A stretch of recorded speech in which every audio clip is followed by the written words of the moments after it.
I'm Bobbie Wygant and happy to be with you for this occasion. We're going to have a lot of fun today. I'll tell you a little bit about my background.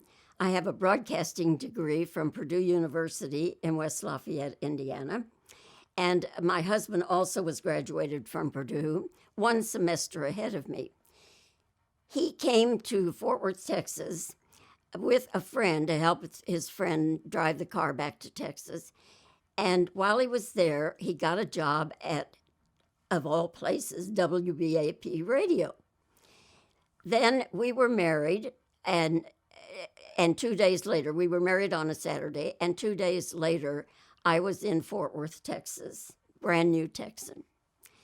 Then WBAP was going into television, and my husband transitioned to the TV setup because he had theatrical lighting experience, so he was made the lighting director.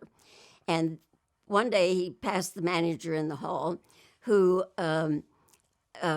wanted to know if Bobbie wanted a job. Phil said yes. I ended up going to work 2 weeks before WBAP TV went on the air, initially as a writer. But in those days, everybody was doing everything.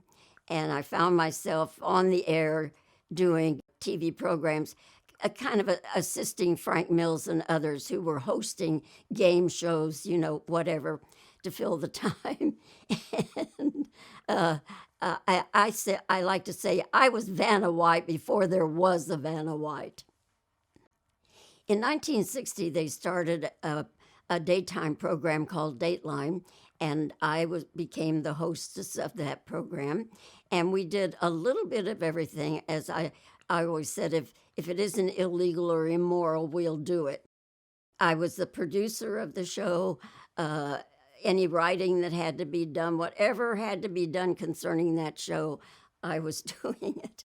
But it was wonderful. I thoroughly enjoyed it. The film companies started sending out stars to promote movies because they found that TV was really effective in selling movies. So that's how I started building up this backlog of interviewing stars. My favorite celebrity interview was Bob Hope, but then I interviewed Bob so many times. He used to say, "Bobbie, you have enough stuff on me to do a 52-week series." But the first time I interviewed Bob, of course, I was very, very excited. I was a big Bob Hope fan from the word go. We were at the SMU Coliseum, and we were sitting on the edge of the stage during one of the breaks, and he was trying to get my name straight, and he was confused because Phil was there as promotion director, and I said, "Bob, my last name is Wygant. That is my married name and my professional name." I said, "Nobody would choose Wygant for a professional name otherwise." And he said, "That's all right, honey." He said, "If I can make it with this nose, you can make it with that name." Another person I enjoyed interviewing, I never knew what was going to happen, but that was okay. He was fun to talk with, was Bruce Willis. When he did the movie Armageddon, I was there in Los Angeles to interview him.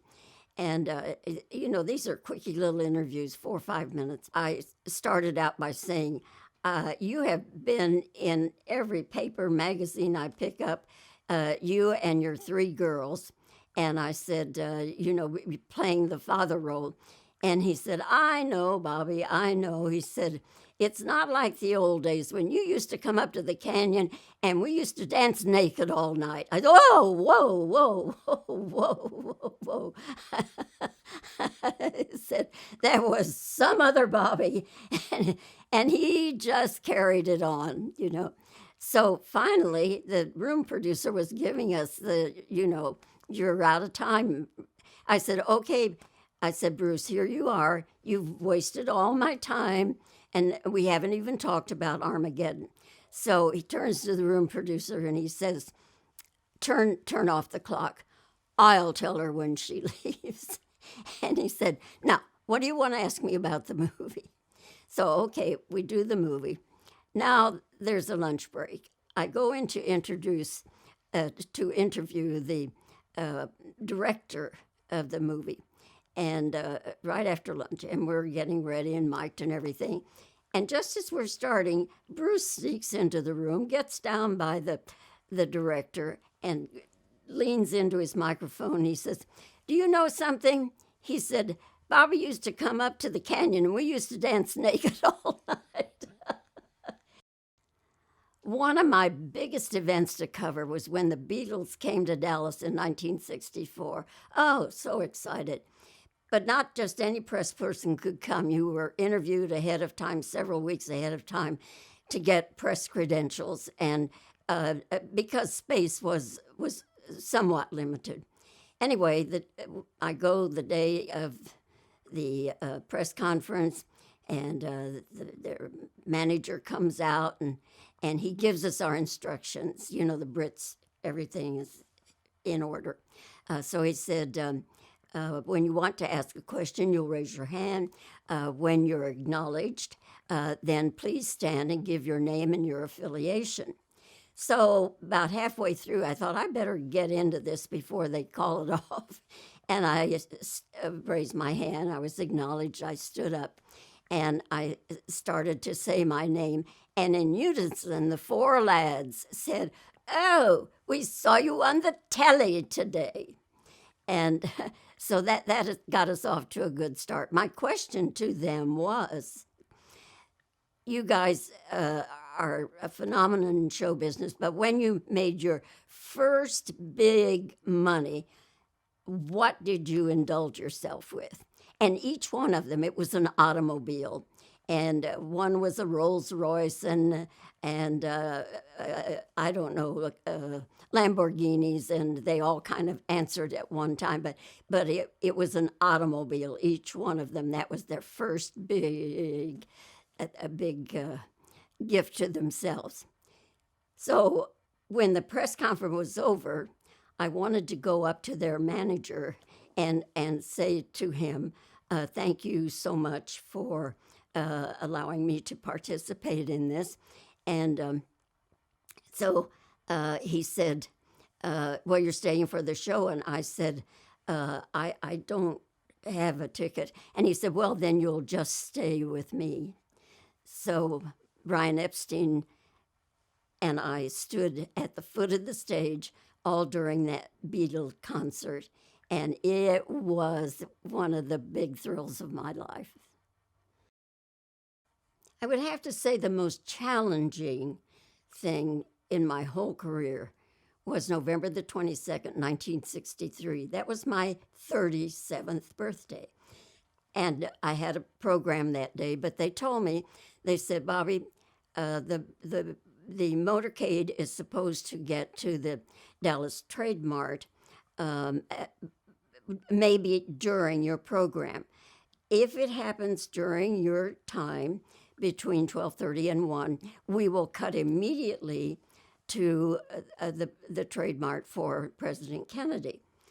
So I barely got into the program. I was interviewing Ray McKinley, the band leader, who was from Fort Worth originally and was in town that night to play at the Fort Worth Casino.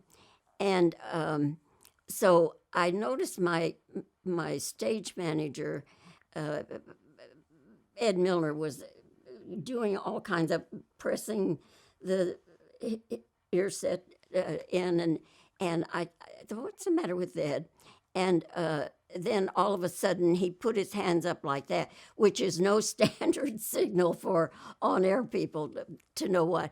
But at the same time, on the monitor, it said news bulletin. So I knew to stop talking.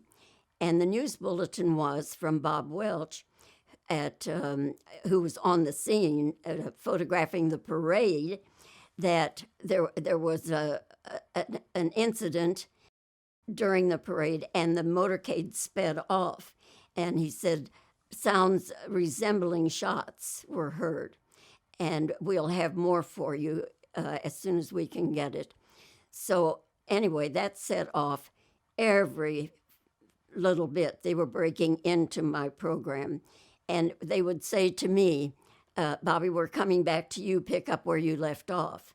So fortunately, Ray McKinley kept his wits about him. And in a situation like that, when you're the on-air person, you just do what they tell you to do. Pick up where you left off and go on, and that's what you do. So it was like that through Ray McKinley and through the second guest, and then we sent it up to the network. And by the last time I came on the air, before we went to the NBC network, the announcement was that the last rites of the Catholic Church had been given to President Kennedy. And so then it came back to me. And I said, we mustn't read too much into that. Anytime there is any kind of an unknown circumstance, it's proper for Catholics. I'm Catholic. It's proper to receive the last rites of the Roman Catholic Church. So we signed off, went to the network, and at 1:07, it was officially proclaimed that President John F. Kennedy was dead. Some of my favorite legends I have to mention: Bette Davis and Olivia de Havilland. I interviewed Bette Davis and Olivia de Havilland together when they came to Dallas, and that was interesting because Bette Davis came in. It was a morning interview. I took it she was not a morning person. And she was very nicely attired. And but Olivia comes in, and she was, always very fond of French couture. And I know it was a French designed outfit she had on. And she was so charming. She said, "Oh, we hear such nice things about you and that you're such a good interviewer." But the whole time she's looking at the camera set up at the other end of the room. And she says, "If you'll excuse me a moment." And so Bette Davis and I sit down. And right away, Bette Davis whips out a cigarette and says, "Is there any coffee?" And Olivia's down at the other end working over the camera operator. And so I would look down that way occasionally, and there would be, moving this and moving that, and bringing lights down and so forth. And finally, she completely reset the whole stage down there. So she comes back, she says, "Miss Davis, well, you've been talking to our hostess here." She said, "I've been working with the cameraman." And she said, "Would you like to come and give your okay to everything?" Bette Davis said, "Livy, darling," she said, "in all the years I've been doing this kind of thing, I always have the same makeup and same hair, and nothing hurts and nothing helps." And that was her answer. So we go down, we get ready to sit down, and Olivia says, "Miss Davis," she said, "you'll be on that side, and Miss Wygant, you'll be on this side." It was a little settee-like thing, and she was in the middle. So, okay, now we do the interview. I go back to the studio, and when it was on film, and when it came out of the lab, I took a look. We were all gathered around looking at it, and as soon as the 3-shot came up, I just burst into laughing. And they're saying, "Why?" I'll tell you later. So I told them the story, because here we were, Bette Davis on one end, me on the other, Olivia in the middle. Bette Davis and I are looking like Godzilla, but Olivia was younger than springtime beautiful. Then another time I interviewed Bette Davis, the legend, by herself, and it was a press conference ahead of me. We were set up by ourselves at the other end. So when the press conference was over, and she moved down to be with me, a lot of the press photographers followed. And so Bette Davis sits down and she sees them and she says, "1 minute and then you all have to leave for the TV interview to continue." So one guy had an especially long lens. "You there with the long lens, no nostril shots."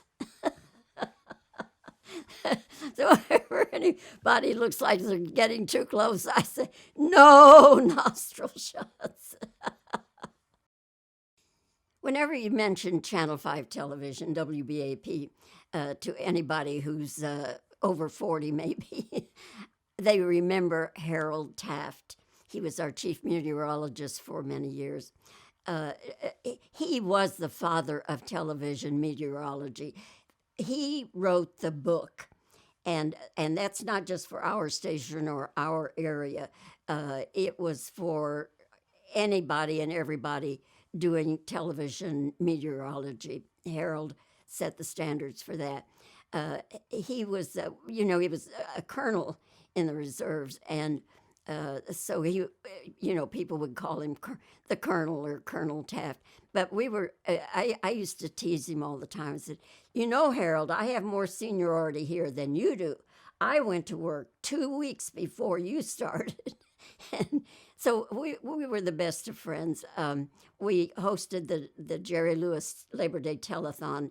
I did it for 16 years. I think he may have gone on for a couple of years more than that. But when I'd be working late at night, which was often, and I'd be in my little office, and I'd be working away on a script or something, and Harold would come and stand in the doorway. And he stood in the doorway, not because he didn't want to come in, but he had to listen for his phone down the hallway in case it rang. He would, go down and answer his phone. But he used to stand in the doorway, and he'd tell me what the suits upstairs are doing. And it was always, some ridiculous thing that the suits, the management upstairs wanted him to do or wanted to change and all. And he didn't have anybody else to confide in. So we were very tight and very dear friends. I still miss him to this day. For years, people kept saying to me, you've got to write a book, you've got to write a book. Well, when you're working 18 out of 24 hours, you don't have much time to write a book. But I'm such a squirrel, I just kept things, interviews, and a lot of what I did went into Channel 5 archives, but a lot of what I did on the press trips when we would travel LA, New York, even abroad. We went to Germany and Italy and London many times. I would keep all that stuff. And thank goodness into my life came Eric Clapp, and he was still at UT Arlington. But they said to him, they assigned him as an intern to me, and they said to him, see all that mess around Bobbie's desk?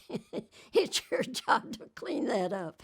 And so he set up a little place down in the basement where all this stuff was in boxes, and started organizing it. And he is my archivist today. They're in the process of digitizing it on YouTube. If you go to YouTube, the Bobbie Wygant archive, you will see many of the interviews that we're talking about today. And it's just wonderful. And his assistant, Mitch Winberg, is just, they're together. They're just doing a fantastic job, worth your time and a look-see. But anyway, getting back to the book, people kept saying, you should write a book, you should write a book. So I kept journals, yearly journals. Every day it was an entry, just a couple of words maybe of what I did that day. The way I kept saying, I don't know anything about the publishing business, and I knew I should, but, I was too busy. Fortunately, the person who is the photographic editor of my book, Talking to the Stars is the name of the book, met up with the editor of TCU Press.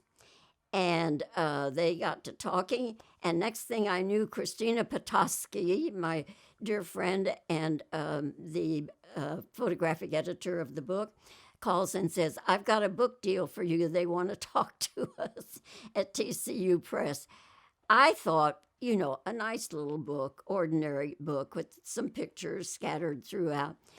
And after the first meeting, they get back to me, and suddenly we're doing a coffee table book. And we had submitted several hundred pictures, and they wanted more pictures. I said, "Christina, the book is going to weigh a ton. They'll need a cart to get it out of the bookstore." But anyway, that's the story behind the book. What I'm so proud of, and I just went along for the ride and did the writing, but what I'm so proud of is that people tell me all the time it makes a wonderful gift because there's something in it for everybody. It tells the history of Channel 5. It tells my times talking with stars, many star stories, and a lot of behind the scenes talk, and it's in chapters. There's a chapter about the Beatles, a chapter about John F. Kennedy, November 22nd, 1963. You can pick up any part of it and read it and put it down. You don't have to go cover to cover, page after page. So I'm thrilled with the book. I'm very proud of it, and I hope that that many of you will be interested in taking a look at it as well. My dream interview can never be. My dream interview would be Winston Churchill. Now, that may surprise you. But remember now, I grew up during World War II. And the way we got our news pictorially was at the movie house when Fox Movietone News or something would come on. And I tried to go to the movies almost every week. And I just became a big fan of Winston Churchill. And I was just flabbergasted at everything about Winston Churchill. He did, though, I have to say that I somewhat identified him with my granddad. They had some of the same qualities. My granddad ran the post office at Lafayette, Indiana. And, he could tell you how the cow ate the cabbage if he had to. And I loved that about Winston Churchill. He didn't mince words. But anyway, as time went on, I started gathering books, and I have a library of Churchill books you wouldn't believe. But if I could have interviewed Winston Churchill, I wouldn't so much have talked about the war and all that kind of stuff. He was a beautiful painter. I went to his house in Chartwell, England, once when I was there doing work, and it was like a pilgrimage, and it was like being in some wonderful museum or cathedral or something, and touching his desk and seeing all these things and many Churchill paintings. And I was just I was misty-eyed the whole time I was going through it. It was just such a wonderful experience. So I would have talked with him about his art and about his dear wife. They were so dedicated to one another, and his home life, and it would have been that kind of an interview. I didn't get to interview Churchill, but I did meet and talk with. I didn't actually get to do an interview, but I had 2 meetings with Celia Sandys, the granddaughter of Winston Churchill, and she wrote a book about her grandfather. And I met her and talked with her in Dallas, and then I had tea with her in London one time, and she was so down to earth, and she loved her granddad like I loved my granddad Connolly. And so that's as close as I ever got to Churchill, but he will always live in my memory. I tell you, my role models were Bob Hope and George Burns. You know, they both worked. They both lived to be 100, and they both worked until the last year or two of their lives. And I mean, they were out there, you know, doing it. Um, so they were my role models. I thought I'm going to.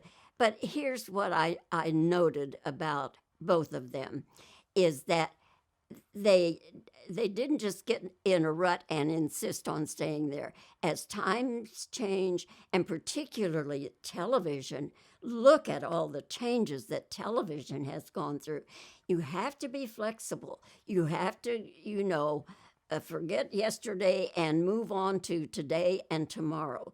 So I was always willing to do that, and and enjoyed doing it. Actually, I never got too married to what I was doing, and the new technology and the things you could do with it, exciting. I found that just wonderful. So I would say don't get too locked into your little comfort zone. Um, you know, go with the times, and just as I say, just keep on keeping on. That's what I've done for over 70 years. We probably used up more than our allotted time, but this has been fun for me. I hope it has been for you. Uh, you know, laughing at some of these remembrances and being sad at some of the other things that come into a reporter's life. But I've loved being with you, and I hope you've enjoyed it as much as I have.